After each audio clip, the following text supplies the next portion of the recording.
তোমাকে ভালোবেসে তোমার হাতে ঠিক এমন দুইটা সূর্যমুখী ফুল তুলে দিয়ে বলতে চাই, আমি তোমার সুসময় নয়, আমি তোমার দুঃসময়ের বন্ধু হতে চাই। কেন জানেন?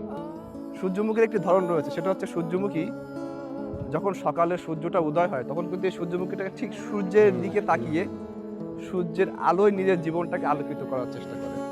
আবার যখন সূর্যটা অস্ত যায় না, তখন কিন্তু এই একটা সূর্যমুখী আর একটা সূর্যমুখীর দিকে তাকিয়ে আলো খুঁজতে চায়। তার মানে এই সূর্যমুখীর কাছ থেকে আলো নিয়ে নিজের জীবনটাকে আলোকিত করার চেষ্টা করে। তো আমি ঠিক তেমনটাই তোমার জীবনের অপর প্রান্তের একটা সূর্যমুখী ফুল হয়ে আধার রাতের দুঃসময়ে তোমার জীবনটাকে আমি আলোকিত করতে চাই। এটা কিন্তু আমার কথা না, এটা একটা লেখকের উক্তি।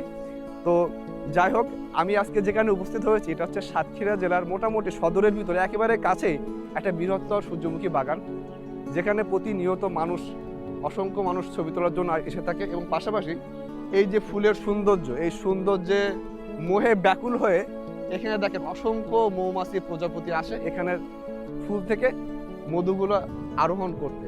তো যারা যারা এই লোকেশনে আসতে চান, এই সুন্দর লোকেশনে এসে ছবি তুলতে চান, তারা এখানে আসতে পারেন। এই লোকেশনটি হচ্ছে সাতক্ষীরা সদর, বাকাল ব্রিজের ঠিক পাশেই।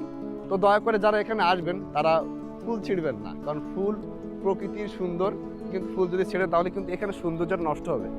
তো যারা ছবি তুলতে পছন্দ করেন তারা এই লোকেশনে এসে এই সৌন্দর্যের যে লীলা, এটা কিন্তু উপভোগ করতে পারেন। আমার মনে হয় যে আপনাদের ভিতরে অন্যরকম একটা অনুভূতি যোগাবে এই সূর্যমুখী ফুলের বৃহত্তর এই বাগানটি।